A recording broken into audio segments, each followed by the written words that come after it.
Une fille trouve un millionnaire coincé dans un puits profond, mais quand elle regarde de plus près, commentez en disant ce que vous avez pensé de cette histoire, en lui donnant une note de 0 à 10, et dites-moi de quelle ville vous me regardez. Je veux vraiment savoir si mon histoire vous a plu et mieux vous connaître.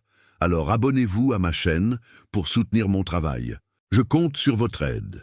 La chaleur de juillet à Lyon était impitoyable ce mardi matin, transformant les trottoirs du centre-ville en plaques brûlantes qui calcinaient les pieds nus de ceux qui n'avaient d'autre choix que de marcher dessus. Le thermomètre affichait déjà 32 degrés avant 9 heures, et les gens se déplaçaient à la hâte, cherchant l'ombre rare des auvents des vieux immeubles du centre historique. Inès, avec ses 4 ans et ses cheveux bouclés collés à son front en sueur, tenait fermement la main de sa mère Élodie, alors qu'elle traversait la place des terreaux en direction de la boulangerie Le Fournil d'Or, où elle parvenait parfois à obtenir du pain de la veille si elles arrivaient au bon moment. La petite fille avait des yeux bruns perçants qui semblaient détenir une sagesse trop ancienne pour son âge, ce genre de regard que seule la vie dans la rue peut sculpter sur un visage encore si jeune. Ses vêtements étaient trop grands, des dons reçus des semaines auparavant d'une dame pieuse, et ses petits pieds sales laissèrent de légères empreintes sur le béton chaud. Élodie avait 28 ans, mais en paraissait beaucoup plus. Son visage maigre portait les rides de l'inquiétude qui se creusait chaque jour de lutte pour la survie, et ses mains, autrefois délicates et soignées lorsqu'elle travaillait comme infirmière, était maintenant rêche et marquée par le dur labeur de la survie. Ses cheveux châtains, qui avaient été sa fierté, étaient maintenant secs et attachés en un chignon négligé. Elle évitait de regarder directement les gens qui passaient en hâte, ceux qui la voyaient comme une partie invisible du paysage urbain, un autre problème social qu'il préférait ignorer. Le poids de la honte était presque physique sur ses épaules. Mais Inès n'avait pas encore cette honte. La fillette souriait aux passants avec une pureté qui brisait le cœur d'Élodie, saluait de la main les commerçants qui la connaissaient vue, trouvait de la beauté là où il n'y avait que du béton et de l'indifférence. Ce matin-là, alors qu'elle tournait dans une ruelle près de la boulangerie Le Fournil d'Or, Inès fut la première à voir l'homme à terre. Il était couché sur le côté, sur le béton sale, dans un costume gris impeccable, qui semblait coûter une fortune, maintenant taché par la saleté du sol et la sueur qui trempait sa chemise blanche. Une mallette en cuir coûteuse gisait à quelques mètres de là, son contenu éparpillé. Ses doigts tremblants serraient encore fermement une seringue d'insuline, et son visage était pâle comme de la cire, couvert d'une sueur froide qui coulait sur ses tempes. Sa respiration était irrégulière, superficielle, et de petits spasmes parcouraient son corps. La fillette lâcha instinctivement la main de sa mère et courut vers lui. Élodie sentit son cœur s'accélérer. Sa première réaction fut de tirer sa fille en arrière, de s'éloigner, de ne pas s'impliquer. S'impliquer dans les problèmes des riches n'apportait que plus de problèmes aux gens comme elle. Mais quand ses yeux exercés d'infirmière virent les signes, le tremblement, la pâleur, la seringue, elle reconnut immédiatement. Hypoglycémie sévère. Cet homme était en crise diabétique et avait besoin d'aide de toute urgence. Inès criait déjà, sa petite voix aiguë résonnant dans la ruelle.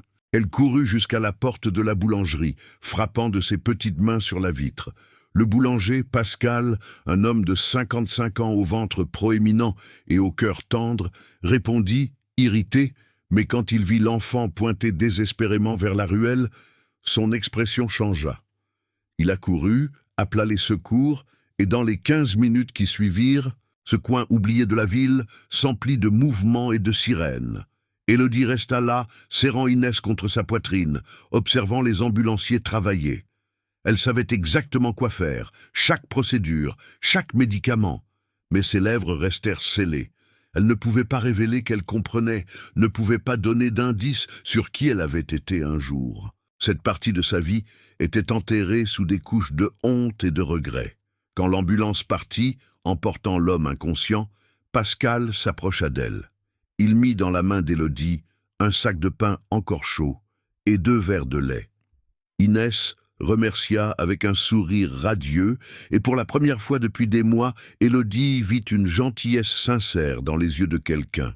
Elles retournèrent à leur place habituelle, sous l'auvent du vieux cinéma désaffecté où elles passaient leur nuit, et tandis qu'Inès mangeait son pain avec un bonheur disproportionné par rapport à ce que cela représentait, Élodie ne pouvait pas chasser le visage de cet homme de sa tête.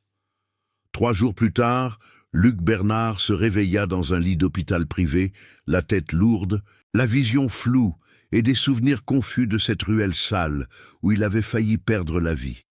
La lumière fluorescente de la chambre lui faisait mal aux yeux et tout son corps était endolori, comme s'il avait été renversé.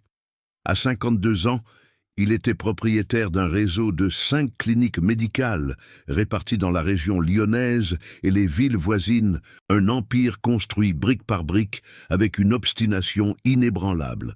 Des journées de travail de 16 heures et une ambition vorace qui avait consumé toutes les relations personnelles qu'il avait tenté de construire au cours de sa vie.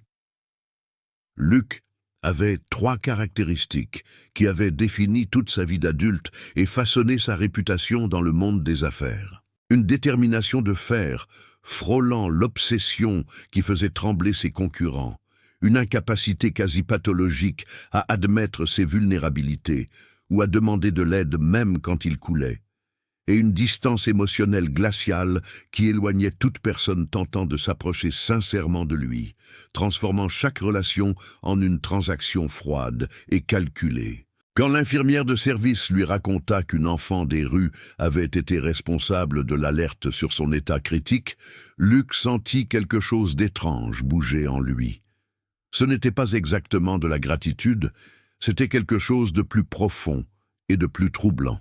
C'était la conscience aiguë que sa vie avait été sauvée par quelqu'un qu'il n'aurait normalement même pas regardé 2 fois dans la rue. Cela le dérangea pendant des jours. Il rentra chez lui, une somptueuse demeure sur les hauteurs de Fourvière, où le silence n'était interrompu que par le son des talons hauts de sa femme Sylvie, résonnant sur les sols en marbre. Elle avait 48 ans, des cheveux blonds toujours impeccablement coiffés, des vêtements de marque et une expression permanente d'insatisfaction figée sur le visage. 10 ans de mariage et pas d'enfant. 10 ans de tentatives, de frustration, de traitements coûteux et, finalement, l'acceptation amère d'une réalité que Sylvie n'avait jamais réussi à digérer complètement. Quand Luc mentionna nonchalamment pendant le dîner qu'il voulait retrouver l'enfant qui l'avait aidé pour la remercier personnellement, Sylvie leva à peine les yeux de son assiette.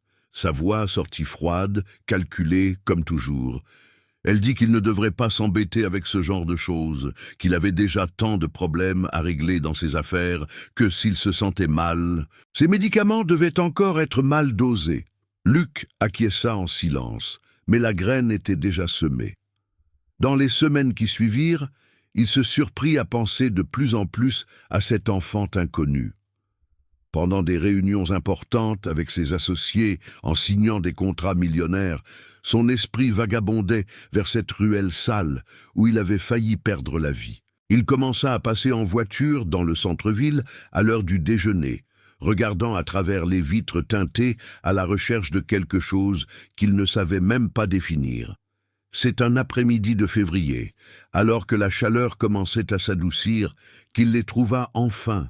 Elles étaient assises près de la primatiale Saint-Jean-Baptiste, Élodie la tête basse et Inès jouant avec une poupée de chiffon délavée. Luc gara sa voiture importée et marcha vers elle, ses vêtements fins contrastant violemment avec le décor de pauvreté environnant. Quand ses yeux croisèrent ceux d'Inès, la fillette sourit. C'était un sourire si pur, si dépourvu de jugement ou d'attente, que Luc sentit des larmes lui brûler les paupières, pour la première fois depuis des décennies. Il se pencha à sa hauteur, sa voix sortant rauque. Il la remercia de lui avoir sauvé la vie. Inès pencha simplement la tête, confuse, et dit qu'elle avait juste appelé le monsieur de la boulangerie parce que le monsieur avait l'air d'être malade. Élodie resta silencieuse, mais ses yeux croisèrent ceux de Luc un bref instant, et à ce moment-là quelque chose passa entre eux. Une reconnaissance. pas l'un de l'autre spécifiquement, mais de la souffrance qu'ils portaient tous les deux, chacun à sa manière. Il offrit de l'argent, parla d'aider avec un logement, l'éducation de la fillette. Élodie refusa poliment, sa fierté blessée encore plus forte que son désespoir. Mais Luc insista, laissa sa carte, dit que s'il changeait d'avis, il serait là. Ce soir-là, quand Luc rentra à la maison, Sylvie l'attendait dans le salon avec un verre de vin rouge à la main et une expression qu'il connaissait bien. Sa secrétaire Martine avait appelé, mentionnant qu'elle l'avait vu en centre-ville. Sylvie voulait savoir ce qu'il y faisait. Luc mentit, dit qu'une réunion avait été annulée et qu'il avait décidé de déjeuner dans un restaurant du quartier. Mais Sylvie n'était pas idiote. Ses yeux se plissèrent et elle posa une question qui tomba comme une pierre entre eux. Elle demanda s'il cherchait cet enfant des rues. Luc ne répondit pas, et le silence qui suivit fut plus éloquent que n'importe quel aveu. Sylvie se leva, sa voix sortant basse mais chargée de venin. Elle dit qu'elle ne permettrait pas qu'ils détruisent tout ce qu'ils avaient construit ensemble à cause d'une crise de mauvaise conscience. Elle dit que s'ils voulaient jouer les sauveurs, il y avait des dizaines d'institutions auxquelles ils pouvaient faire des dons sans s'impliquer personnellement. Et puis elle dit quelque chose qui glaça le sang de Luc. Elle dit qu'il ne savait pas de quoi elle était capable quand elle se sentait menacée. Les paroles de Sylvie résonnèrent dans l'esprit de Luc pendant des jours, portant un poids menaçant qu'il essayait d'ignorer, mais n'y parvenait pas. Il connaissait assez bien sa femme pour savoir que ce n'était pas une menace en l'air. Sylvie était calculatrice, patiente, capable de garder des rancunes pendant des années et de choisir le moment exact pour agir. Au cours de leurs 10 ans de mariage, Luc avait été témoin de ce trait de caractère en action contre des employés qui lui déplaisaient, contre des amis qui commettaient des faux pas sociaux, contre quiconque osait occuper un espace qu'elle considérait comme sien de droit. Mais quelque chose en lui avait changé dans cette ruelle sale. Pour la première fois depuis des décennies, Luc se mit à remettre en question les choix qui avaient fait de lui l'homme qu'il était. Les nuits devinrent longues et sans sommeil, remplies de pensées sur l'enfant aux yeux bruns qui l'avait sauvé sans rien attendre en retour. Il pensait à Inès, jouant dans ces rues dangereuses, exposée à toutes sortes de dangers, tandis qu'il dormait dans des draps de soie égyptienne importés. L'hypocrisie de son existence l'étouffait. La 3e semaine de mars, alors que Sylvie voyageait à Paris pour un événement social qui durerait tout le week-end, Luc prit une décision. Il prit sa voiture la moins voyante, une berline noire discrète qu'il utilisait rarement, et retourna au centre-ville. Il trouva Élodie et Inès au même endroit près de la cathédrale, comme si elles avaient des racines sur ce morceau de trottoir spécifique. Cette fois, il n'offrit pas d'argent. Il offrit une conversation. Élodie résista au début, ses murs érigés bien trop haut pour être abattus facilement. Mais Luc était persévérant. Cette obstination qui avait construit son empire maintenant dirigé vers un objectif complètement différent. Il revint le lendemain et le suivant, apportant toujours de la nourriture chaude, ne forçant jamais rien. Ce fut Inès qui finit par briser la résistance de sa mère, la fillette s'approchant de Luc avec une confiance enfantine qui lui brisait et lui réparait le cœur simultanément. Elle lui montrait ses trésors, des pierres colorées qu'elle trouvait dans les rues, des capsules de bouteilles qu'elle collectionnait, des dessins qu'elle faisait sur le trottoir avec des morceaux de craie donnés par des commerçants gentils. C'est lors d'une de ces conversations, tandis qu'Inès jouait à quelques mètres de là, qu'Élodie commença enfin à parler. Sa voix sortit basse, pleine de honte et de regret. Elle raconta avoir été infirmière, avoir travaillé dans une clinique privée jusqu'à 5 ans auparavant. Luc écouta sans l'interrompre, mais quand elle mentionna nonchalamment le nom de l'établissement, quelque chose se glaça en lui. C'était l'une des cliniques de son réseau, la clinique Saint-Raphaël, sa première acquisition, située dans le 6e arrondissement. Luc rentra chez lui ce soir-là, le cœur lourd. Il s'enferma dans son bureau et passa des heures à consulter de vieux dossiers des ressources humaines qu'il gardait sur son ordinateur personnel. Il trouva son nom. Élodie Christina Moreau, Embauché en août 2017, licencié en mars 2019, le motif officiel du licenciement était l'abandon de poste. Mais il y avait des notes supplémentaires. Problèmes personnels, absence consécutive, avertissement ignoré. La signature sur l'ordre de licenciement était celle de Carole Dubois, sa directrice administrative à l'époque, une femme efficace mais dépourvue de toute compassion. Il se souvint vaguement d'elle maintenant, une jeune infirmière, toujours ponctuelle, compétente. Puis elle avait commencé à arriver en retard, les yeux gonflés, des bleus mal dissimulés par le maquillage. D'autres employés commentaient, mais personne n'avait rien fait de concret. Et puis, elle avait simplement cessé de venir. Carole avait résolu le problème administrativement et Luc, toujours trop occupé par les acquisitions et les expansions, avait signé la paperasse sans poser de questions. Cette découverte le rongea de l'intérieur. La deuxième semaine d'avril, Luc prit une décision qu'il savait imprudente, mais qu'il ne pouvait éviter.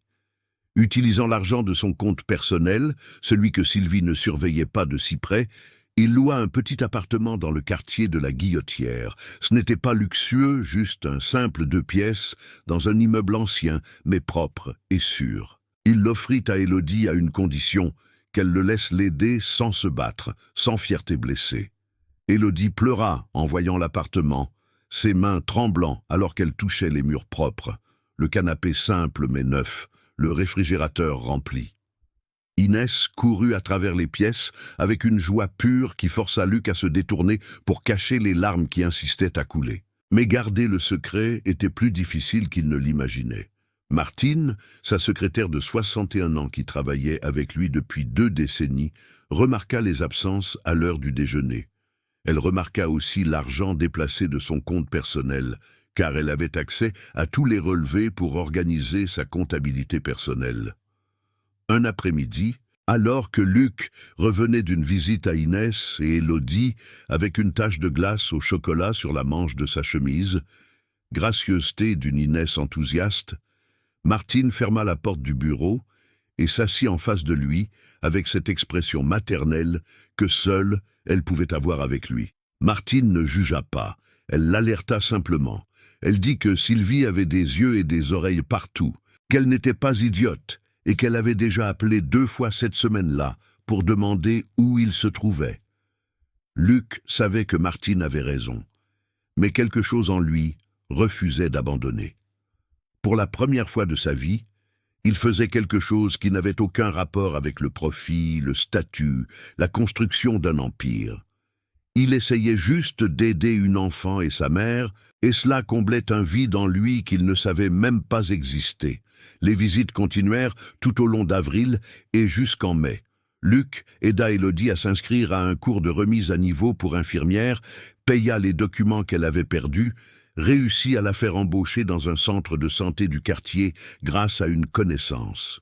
Voir Élodie retrouver peu à peu sa dignité était gratifiant. Mais Luc remarquait qu'elle luttait contre des démons intérieurs. Il y avait des jours où elle s'absentait du travail sans explication, des jours où il arrivait à l'appartement et la trouvait assise dans le noir, le regard dans le vide, tandis qu'Inès tentait de la réconforter avec ses petits câlins et ses mots simples. C'est lors d'un de ces après-midi, à la fin du mois de mai, que Luc réalisa que quelque chose n'allait pas avec lui-même. Il avait des crises d'hypoglycémie plus fréquentes, même en suivant rigoureusement son régime et ses médicaments. C'étaient des épisodes étranges, des vertiges soudains, des sueurs froides, des tremblements qui le prenaient par surprise à des moments aléatoires. Il augmenta la surveillance de sa glycémie et commença à noter tout ce qu'il mangeait et chaque dose d'insuline, mais les schémas n'avaient aucun sens. Un après-midi, alors qu'il s'injectait sa dose quotidienne d'insuline avant le dîner dans la demeure vide, Sylvie entra dans la chambre. Elle observa en silence pendant qu'il préparait la seringue, ses yeux fixés sur chacun de ses mouvements. Elle commenta nonchalamment qu'il semblait aller moins bien, qu'il devrait peut-être consulter un autre spécialiste, revoir le dosage. Il y avait quelque chose dans sa voix, une note de satisfaction déguisée en préoccupation qui fit se hérisser les poils de la nuque de Luc. Mais il chassa cette pensée. Ce n'était pas possible. Même Sylvie ne serait pas capable d'une chose aussi cruelle. En juin, les choses commencèrent à s'effondrer de plusieurs côtés à la fois. Luc eut une crise particulièrement sévère lors d'une réunion importante avec des investisseurs. Il s'évanouit dans la salle de conférence, dut être transporté d'urgence à l'hôpital. Les examens révélèrent des niveaux de glucose sanguin dangereusement bas, incompatibles avec la dose d'insuline qu'il jurait avoir administrée. Le médecin qui s'occupa de lui, le docteur Henry, un camarade de faculté en qui Luc avait confiance, demanda à analyser ses ampoules d'insuline. Il dit que quelque chose n'avait pas de sens dans les chiffres.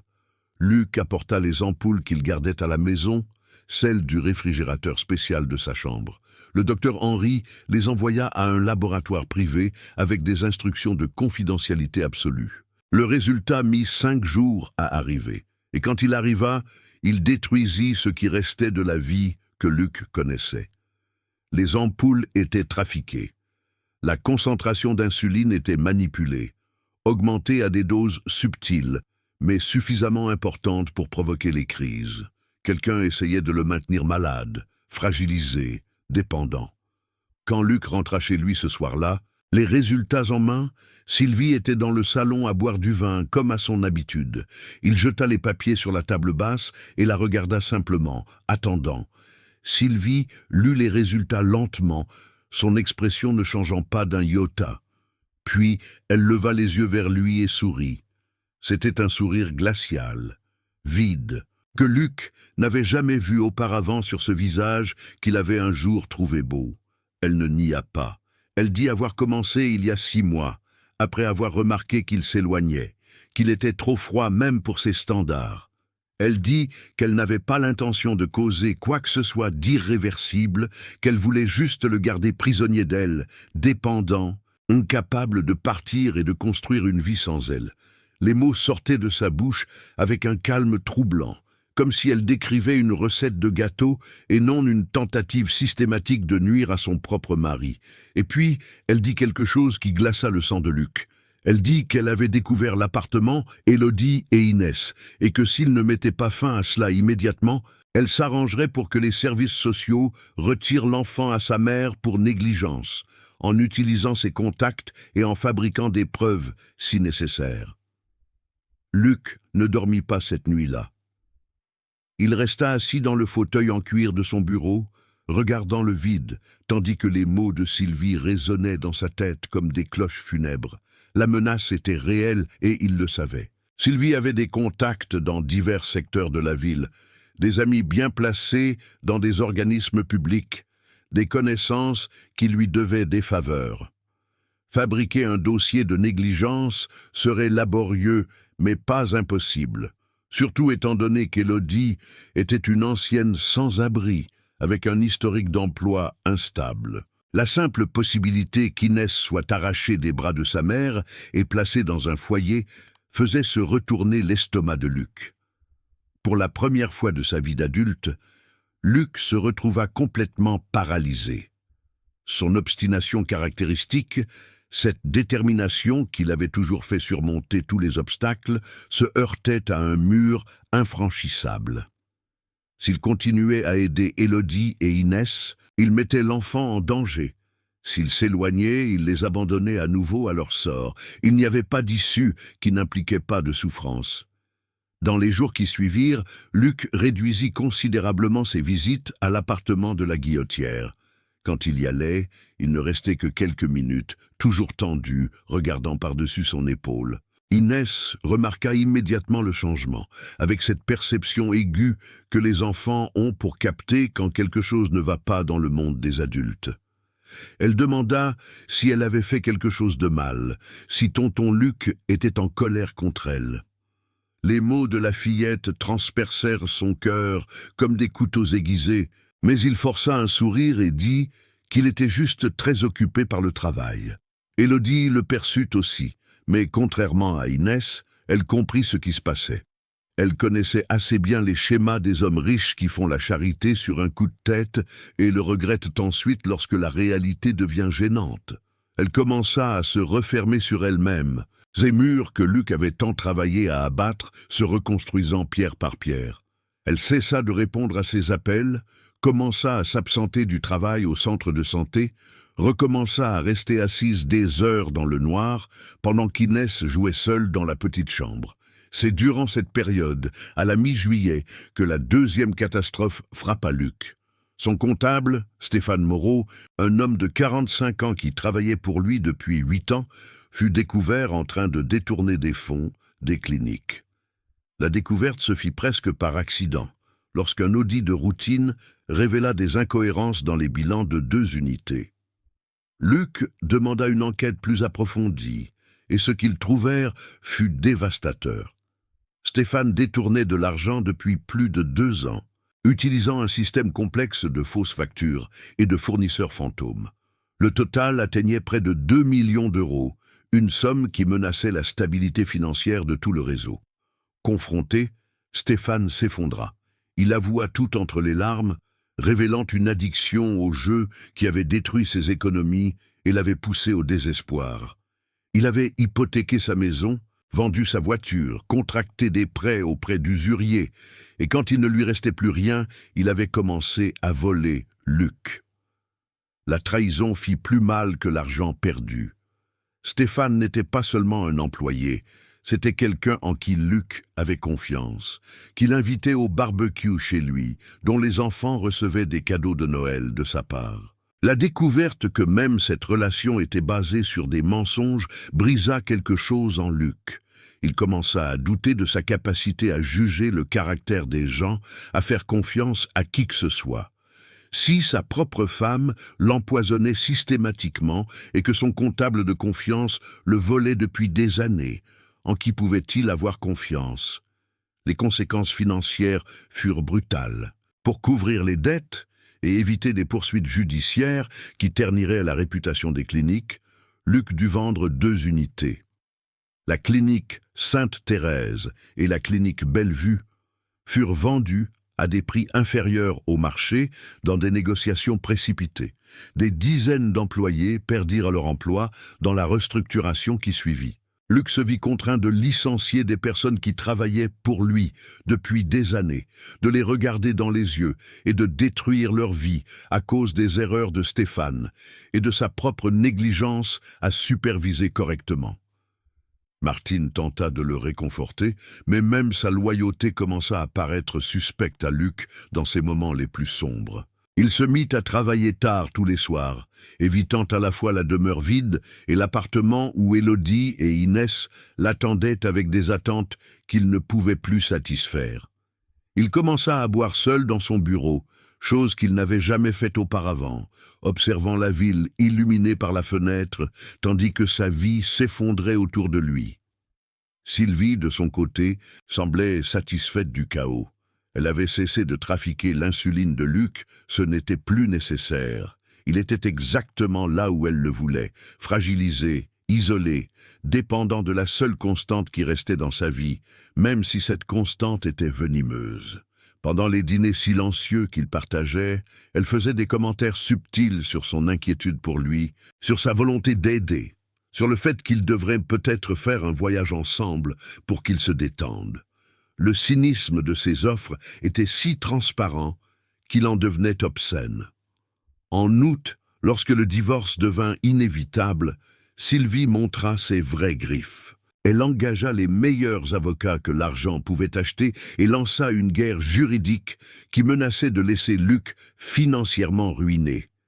Elle exigeait la moitié de tout ce qui restait, y compris les 3 cliniques encore en activité, la demeure, les comptes d'investissement, tout. Ses avocats soutenaient qu'elle avait sacrifié sa propre carrière pour soutenir la sienne, qu'elle méritait une compensation pour des années de dévouement au mariage. Le fait qu'elle ait tenté d'empoisonner systématiquement son propre mari semblait sans importance pour le système juridique, d'autant plus que Luc n'avait pas de preuves concrètes à présenter au tribunal sans exposer le docteur Henry à des problèmes éthiques. Durant cette période infernale, Luc parvenait à peine à remplir ses obligations de base. Il manquait des réunions importantes, signait des documents sans les lire, remettait des décisions critiques à plus tard. Ses associés commencèrent à douter de sa capacité de leadership, chuchotant dans les couloirs sur la possibilité de l'écarter temporairement de la gestion des cliniques. Il entendait les rumeurs par l'intermédiaire de Martine, qui faisait toujours de son mieux pour le protéger, mais le vent tournait contre lui. C'est au milieu de cette tempête, un après-midi pluvieux doux, qu'Élodie apparut dans son bureau sans prévenir. Martine tenta de l'arrêter, mais Élodie passa tout droit, entrant avec Inès par la main. La fillette était malade, avec une forte fièvre et une toux qui la laissait essouffler. Élodie expliqua que le centre de santé n'avait pas de pédiatre, que la file d'attente à l'hôpital public était de 4 heures, qu'elle ne savait plus quoi faire. Sa voix était désespérée, se brisant à chaque mot, et Luc vit à ce moment-là à quel point elle avait régressé ces dernières semaines. Luc prit Inès dans ses bras, la fillette brûlante de fièvre contre sa poitrine, et les emmena toutes les deux dans une de ses cliniques. Il suivit personnellement la consultation, resta à côté pendant que la pédiatre examinait l'enfant et diagnostiquait une pneumonie à un stade précoce. Inès aurait besoin d'antibiotiques, de repos, d'un suivi attentif. La médecin demanda des informations sur la mutuelle, et quand Élodie dit qu'elle n'en avait pas, Luc intervint. Il dit qu'il couvrirait tout personnellement, qu'il ne devait pas s'inquiéter des coûts. Tandis qu'Inès dormait dans la salle d'observation, sous perfusion, Luc et Élodie parlèrent pour la première fois depuis des semaines. Vraiment. Élodie avoua qu'elle sombrait à nouveau, que la pression de maintenir sa nouvelle vie était trop forte, qu'elle se réveillait chaque jour en pensant qu'elle allait tout perdre. Elle révéla qu'elle avait arrêté de prendre les anxiolytiques que le psychiatre du centre de santé lui avait prescrits parce qu'elle avait peur de devenir dépendante. Mais sans eux, les crises de panique étaient revenues en force. Luc, à son tour, parla de la trahison de Stéphane, de la guerre judiciaire avec Sylvie, de la façon dont il perdait tout ce qu'il avait construit. Là, dans cette petite chambre d'hôpital, avec Inès dormant entre eux, 2 adultes complètement brisés par leurs propres choix et par les trahisons des autres trouvèrent un fragile moment d'honnêteté partagée. Il n'y avait pas de solution, pas de promesse vide que tout irait bien, seulement la reconnaissance mutuelle qu'ils coulèrent tous les deux et ne savaient pas comment se sauver. Quand Inès se réveilla des heures plus tard, il faisait déjà nuit. La fièvre avait un peu baissé avec les médicaments, mais elle était encore faible. Elle regarda Luc avec ses grands yeux bruns et demanda s'il allait rester. Luc ne put répondre. Il serra simplement sa petite main entre les siennes et laissa enfin couler les larmes qu'il retenait depuis des semaines. C'est Martine qui les trouva ainsi. 3 âmes perdues dans une chambre d'hôpital, et pour un instant, même elle, qui avait tout vu en 2 décennies de travail pour Luc, sentit son cœur se serrer. Mais ce qu'aucun d'eux ne savait à ce moment-là, c'est que la pire tempête était encore à venir, et qu'elle viendrait d'une direction qu'aucun d'eux n'aurait pu prévoir. La décision de Luc vint un matin de septembre, alors qu'il se réveillait dans le fauteuil de son bureau pour la 3e nuit consécutive et réalisait qu'il ne reconnaissait plus l'homme qu'il voyait dans le reflet de la fenêtre. Trop maigre, des cernes profonds, les mains tremblantes, même sans crise d'hypoglycémie. Il se détruisait en essayant de maintenir un empire qui n'avait plus aucun sens. Les cliniques, la demeure, les investissements, tout ce pour quoi il s'était battu pendant des décennies, semblait soudain absurdement vide. Ce même matin, il appela ses avocats et leur ordonna d'accepter les exigences de Sylvie. Toutes. Elle obtiendrait la moitié de tout, la demeure, une part significative des actions des cliniques restantes. Ses avocats protestèrent, dirent qu'il pourrait se battre davantage, obtenir de meilleures conditions, mais Luc fut inflexible.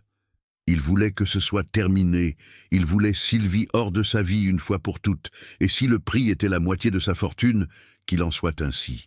L'argent, il pourrait le regagner, mais chaque jour prisonnier de cette femme consumait ce qui restait de son âme. Le divorce fut officialisé en 3 semaines, un record compte tenu de la complexité des actifs en jeu. Sylvie signa les papiers avec ce sourire froid que Luc avait appris à haïr, et quand elle quitta le bureau du notaire dans sa voiture importée, il sentit pour la première fois depuis des mois qu'il pouvait respirer pleinement. Il avait perdu la moitié de tout ce qu'il possédait, mais il avait retrouvé sa liberté, et cela valait chaque centime. Mais la liberté s'accompagnait d'une solitude écrasante. Luc vendit la demeure des hauteurs de Fourvière, incapable de passer une nuit de plus entre ces murs qui gardaient tant de souvenirs amers. Il acheta un appartement plus petit en centre-ville, près de l'endroit où tout avait commencé, près de cette ruelle où Inès l'avait trouvé des mois auparavant. C'était un espace simple, juste 2 chambres, mais il avait de grandes fenêtres qui laissaient entrer le soleil, et Luc découvrit qu'il préférait cette clarté à l'opulence vide d'avant.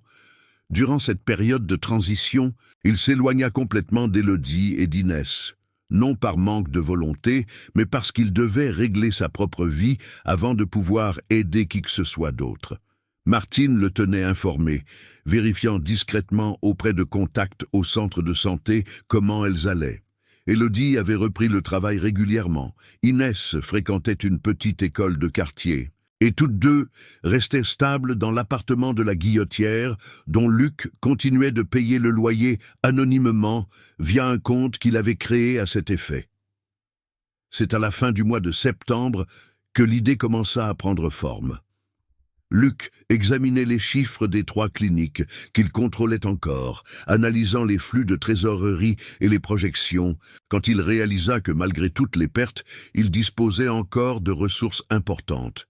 Il possédait également un ancien immeuble commercial qu'il avait acheté des années auparavant comme investissement et qui était vide depuis des mois, situé à quelques rues de la place des Terreaux.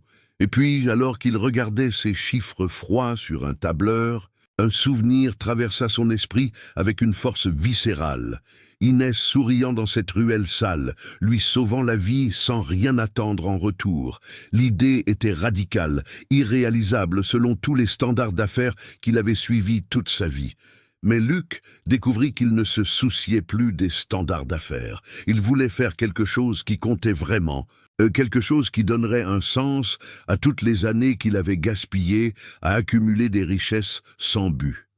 Il voulait créer un centre d'accueil pour les enfants en situation de rue, un lieu qui offrirait non seulement de la nourriture et un abri temporaire, mais une véritable éducation, un suivi médical, un soutien psychologique, une structure pour que des familles comme celle d'Élodie puissent vraiment se relever. Quand il présenta le plan à ses associés en octobre, la réaction fut prévisible. Ils dirent qu'il était fou, que la philanthropie n'était pas une entreprise durable. Luc les écouta en silence et annonça sa décision. Il se retirait de la gestion des cliniques. Il conserverait ses actions, mais le quotidien serait désormais leur responsabilité. Il avait quelque chose de plus important à faire. La rénovation de l'immeuble commença immédiatement. Luc investit une grande partie de ses ressources personnelles, transforma cet espace en un lieu plein de lumière et de couleurs. Salles de classe, bibliothèques, cabinets médicaux, cuisine industrielle, chambres pour les urgences. Chaque détail était pensé pour restaurer la dignité plutôt que de simplement offrir la charité. Pendant ce processus, Luc ne dit rien à Élodie. Il voulait que ce soit une surprise, mais il avait aussi peur de créer des attentes qu'il ne pourrait pas satisfaire. Le projet consuma 3 mois de travail intense. C'est à la mi-novembre, lorsque le centre fut prêt, que Luc alla chercher Élodie. Il se présenta à son appartement sans prévenir, et quand elle ouvrit la porte, il vit la surprise et la peur dans ses yeux. Luc lui demanda de l'accompagner, d'amener Inès. Il y avait quelque chose qu'il devait lui montrer. Le trajet jusqu'à l'immeuble rénové se fit dans un silence tendu. Inès, assise sur la banquette arrière, bavardait sur les couleurs des feuilles d'automne qu'elle voyait par la fenêtre, inconsciente de l'anxiété des adultes. Quand ils s'arrêtèrent devant le bâtiment, maintenant peint en jaune clair avec des détails bleus, Élodie fronça les sourcils, confuse. Luc dit simplement d'entrer. L'intérieur était prêt, il ne manquait plus que les touches finales. Des salles pleines de pupitres neufs, des murs décorés de peintures joyeuses, Une bibliothèque avec des étagères de livres pour enfants offerts par des maisons d'édition que Luc avait contactées. Et sur le mur principal du hall d'entrée, une plaque encore recouverte d'un drap en attendant l'inauguration officielle. Élodie parcourut l'espace en silence, ses mains tremblant alors qu'elle touchait les murs, les meubles, essayant de comprendre ce qu'elle voyait. Luc expliqua enfin. Il parla du projet Nouveau Départ, de sa vision de créer un espace qui donnerait aux enfants, des rues et à leurs familles une réelle chance de changer de vie. Il parla d'éducation, de santé, de suivi psychologique, le tout intégré. Et puis, la voix brisée par l'émotion, il posa la question qu'il avait répétée 1000 fois, mais qui sortit encore maladroite et inadéquate. Il demanda si Élodie accepterait d'être la coordinatrice des soins infirmiers du projet. Il dit qu'elle comprenait ses enfants d'une manière que personne d'autre ne pouvait comprendre, qu'elle avait vécu ce qu'ils vivaient, que son expérience personnelle combinée à sa formation professionnelle la rendait parfaite pour le poste. Élodie s'effondra. Elle tomba à genoux là, au milieu du hall, sanglotant avec une intensité qui effraya Inès. Ce n'étaient pas seulement des larmes de soulagement ou de gratitude, c'étaient les larmes de tout ce qu'elle avait retenu pendant des années de souffrance et de honte. Luc s'agenouilla à côté d'elle, et pour la première fois depuis leur rencontre, il serra dans ses bras cette femme qui représentait tout ce qu'il avait ignoré durant sa vie d'ambition aveugle. Inès se joignit à l'étreinte, ses petites mains essayant de réconforter les deux adultes. L'inauguration du projet Nouveau Départ eut lieu 2 semaines plus tard, un matin ensoleillé de fin novembre. Des dizaines de familles étaient présentes. Des enfants couraient dans la cour, découvrant chaque recoin. Élodie, portant à nouveau sa blouse blanche, coordonnait l'équipe infirmière avec une confiance renouvelée. Inès fut officiellement la première enfant inscrite au programme éducatif du centre. Lors de la cérémonie symbolique, quand Luc coupa le ruban d'inauguration en tenant la main de la fillette, il regarda ce petit visage de 4 ans qui rayonnait de bonheur et comprit enfin ce que sa vie aurait toujours dû être. Non pas accumuler des richesses ou du pouvoir, mais utiliser ce qu'il avait pour faire une réelle différence dans la vie de personnes réelles. Dans les mois qui suivirent, le projet Nouveau Départ grandit au-delà des attentes. D'autres enfants rejoignirent Inès, d'autres familles trouvèrent dans le centre un chemin vers la dignité. Élodie s'épanouit dans son rôle. Et Luc découvrit qu'il avait gagné quelque chose d'infiniment plus précieux. Un but, une connexion humaine authentique, la certitude que son existence comptait. Un après-midi de décembre, Luc était dans la cour à observer Inès jouer quand Martine s'approcha. Elle avait pris sa retraite, mais continuait de s'impliquer comme bénévole. Elle fit remarquer qu'elle ne l'avait jamais vue aussi en paix. Luc acquiesça en silence, observant ses enfants rire sous le soleil. Et puis, à ce moment de clarté absolue, Luc comprit la vérité ultime qui lui avait échappé pendant 52 ans. Son malaise dans la ruelle n'avait pas été un simple accident médical. C'était l'univers qui forçait une pause dans sa course aveugle vers le néant, plaçant Inès sur son chemin, non pas parce qu'elle avait besoin d'être sauvée par lui, mais parce qu'il avait désespérément besoin d'être sauvé par elle. La fillette n'avait pas seulement sauvé sa vie physique ce matin de juillet, elle avait sauvé son humanité, sa capacité à sentir, à se soucier, à être autre chose qu'une machine à accumuler un succès vide. Et tandis qu'Inès courait vers lui pour lui demander d'assister à sa représentation de danse qu'elle avait répétée, Luc fit enfin la paix avec toute la souffrance qu'il avait traversée pour en arriver là, sachant que chaque perte, chaque trahison et chaque moment de désespoir avait été nécessaire pour détruire l'homme vide qu'il était et le reconstruire en quelque chose qui valait enfin la peine d'être. Si vous avez aimé cette vidéo, s'il vous plaît, abonnez-vous à ma chaîne, je promets d'apporter chaque jour des vidéos qui rendront votre vie plus heureuse. Commentez ce que vous avez pensé de mon histoire en lui donnant une note de 0 à 10 et merci beaucoup.